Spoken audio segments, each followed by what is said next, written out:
Hola, muy buenos días chicos. Hoy vamos a empezar a hablar un poquito acerca del siglo XVIII. Haremos una breve introducción, que es en lo que va a consistir este vídeo de hoy, acerca de lo que es esta etapa, tanto a nivel general, a nivel de pensamiento sobre todo, como lo que ocurre específicamente en nuestro país.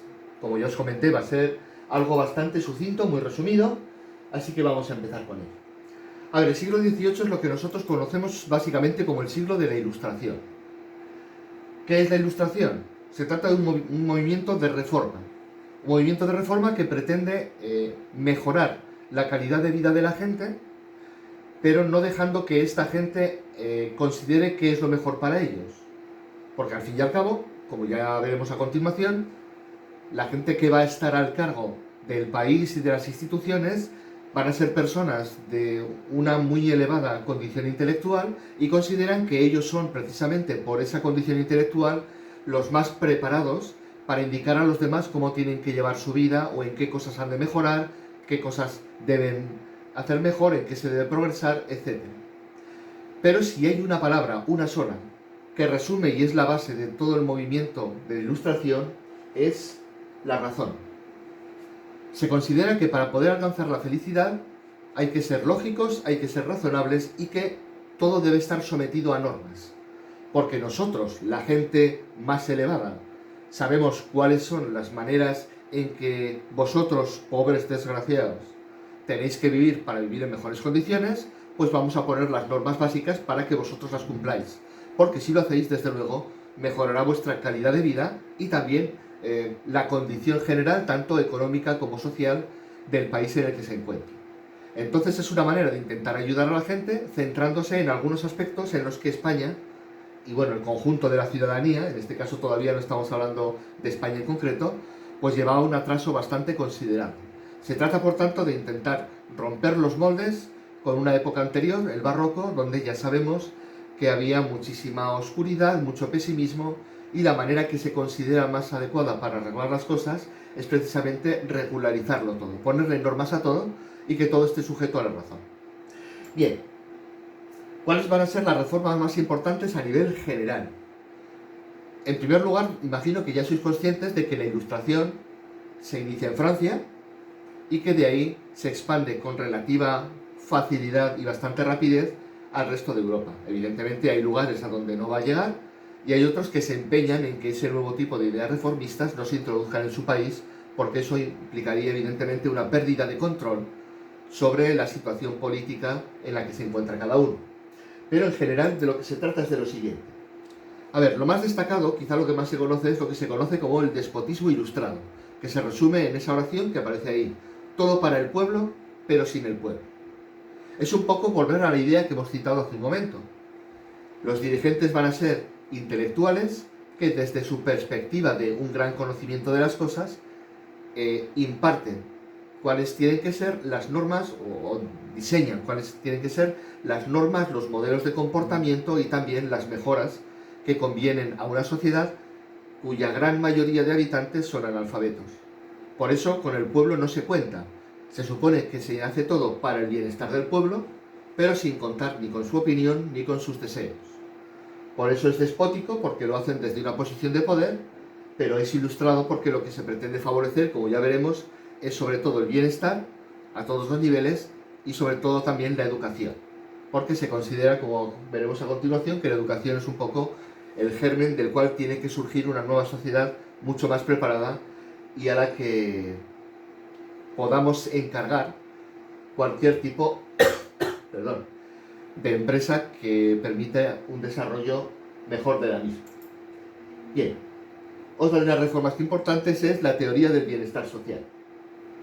Para ello se va a ver cómo se promueve por parte de estos ilustrados los avances tanto a nivel científico como tecnológico.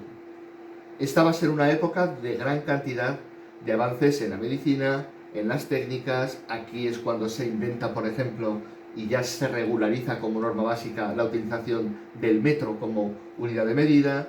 En fin, con todos estos avances, si somos capaces de llevarlos a cabo, de estudiarlos a fondo y después de aplicarlos a nuestra vida diaria, es evidente que el conjunto de la ciudadanía se va a ver beneficiado por todo este tipo de avances, por eso se promueve. Y por último, filosofía, ciencia y educación, vamos a ver cómo son los nuevos focos esenciales de la sociedad. Se pretende instruir a la gente. Evidentemente esa instrucción no puede ser muy elevada, teniendo en cuenta que se parte de una base especialmente baja. La ciudadanía en general, en muchos casos, no sabe ni leer ni escribir, pues lo primero que hay que hacer es una campaña de alfabetización, abrir escuelas, promover en la medida de lo posible que esas escuelas preparen a la gente y que después esa gente quiera ir a universidades y que en esas universidades se empiecen a elaborar estudios de todo tipo para llevar a cabo ese bienestar social que todo el mundo desea. Entonces, bueno, estas tres son las características esenciales. Insistimos. Primero, todo está hecho desde un grupo reducido de intelectuales con muchos conocimientos, pero que no cuentan con el pueblo a la hora de establecer las normas básicas ni de comportamiento ni de actuación a todos los niveles. Pero, sin embargo, lo que se pretende evidentemente es que el conjunto de los ciudadanos vivan mejor. Para ello, y desde esa perspectiva de intelectuales, es cuando se promueven los avances científicos y tecnológicos. Vamos a tener muchos en esta época y de la misma manera vamos a poder llegar exclusivamente a ellos a través de una buena educación, del cultivo de la ciencia y también de volver a la filosofía. Bien, ¿qué ocurre en España? España después del siglo XVII había terminado en unas condiciones desastrosas y además finaliza con una guerra de sucesión en la cual el último de los reyes de la dinastía de los Austria, Carlos II, no había tenido descendencia y entonces se produce esa guerra que termina con la instauración de la dinastía de los Borbones. Bien, esa dinastía de los Borbones se empapa muchísimo de esas ideas francesas que ahora estaban en boga y entonces decide aplicarlas a España. Lo primero que se intenta aplicar es el equilibrio. Una de las máximas de la Ilustración es que no haya grandes excesos en ningún ámbito, que todo sea serenidad, que todo sea tranquilidad, porque eso favorece el estudio, la ciencia, el pensamiento filosófico. Bien, ¿cómo se consigue el equilibrio? Pues vuelven a las normas artísticas de la antigüedad clásica, donde todo estaba muy regulado, todo tenía que ser de una manera y además no había en general grandes ostentaciones. A ver, os voy a poner aquí una imagen para que os deis cuenta. Vamos a ver la Biblioteca Nacional. La Biblioteca Nacional se crea en el siglo XVIII en España. Fijaos qué entrada tiene. Es esta parte de arriba, un templo griego en toda norma. Pues bien, la gran mayoría de los edificios que en España, por supuesto, y en otros muchos países, incluyendo Estados Unidos, si os fijáis en cualquier Capitolio, en cualquier estado, nos encontramos con arquitectura clásica. ¿Por qué? Porque se va a volver a imitar a los modelos de la antigüedad, ya no solo al nivel artístico o arquitectónico, como podemos ver aquí, sino también a nivel literario, que es un poquito más lo que nos ocupará. Entonces, continuamente se vuelve la vista atrás para ver cómo lo hacían griegos y romanos, para intentar imitarlos en la medida de lo posible. Bien, ¿qué más ocurre en España? Pues que evidentemente se tienen que instaurar por parte de estos Borbones una serie de reformas que tengan que ver con todo este mejunje de ideas que era un poco la Ilustración.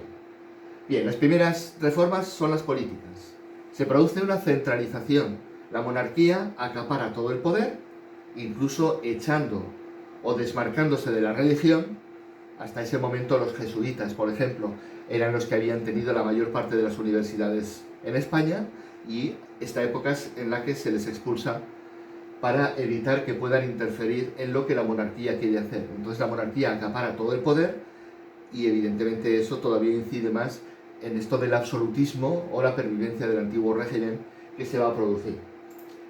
Bien, como hemos visto también, siguiendo esta teoría del bienestar social, ¿cómo la aplicaremos en España? Pues bien, en primera instancia, una de las novedades es la creación de las diferentes sociedades para promover el progreso. Estas sociedades son conjuntos de personas que, como si fueran entidades colegiadas, se reúnen, especialistas en cada una de las materias en particular, para intentar sacar adelante proyectos, estudios, ensayos acerca de cómo mejorar en agricultura, en industria, en cualquier ámbito, ¿vale?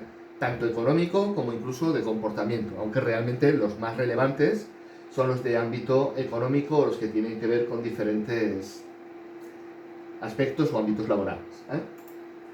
Pero también, por supuesto, para hacer más agradable la vida de la gente y promover ese bienestar social, nos vamos a encontrar con que esta es la época donde se presta especial interés a embellecer las ciudades y a dotarlas de servicios que sean verdaderamente útiles para los ciudadanos. Es decir, hay que vivir en un entorno hermoso que nos invite a llevar a cabo todo ese tipo de reformas que queremos hacer, que invite a la gente también a estudiar, a intentar imitar todas esas cosas, ese nuevo tipo de edificios o esa iluminación que de pronto lo invade todo.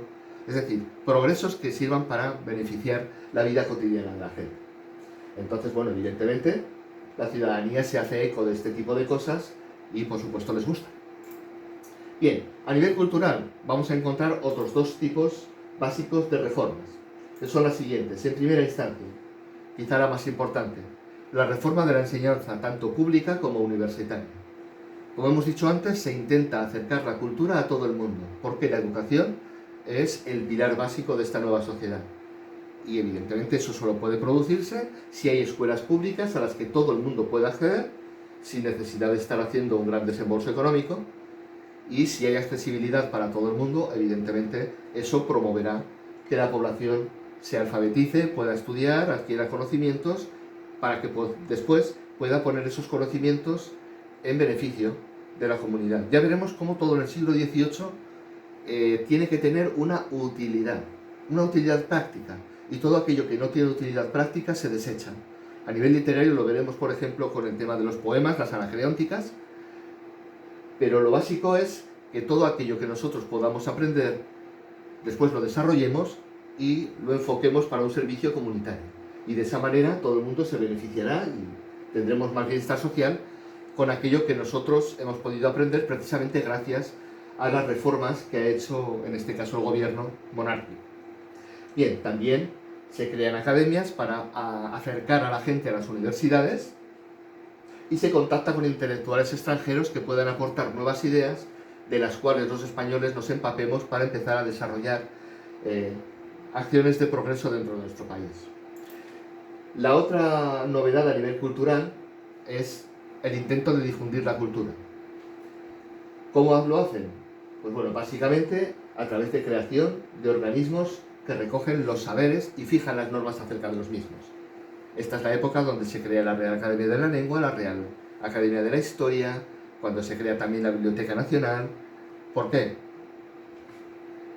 Había en este momento, sobre todo en Francia, un interés especial por acaparar los conocimientos y poderlos guardar todos juntos.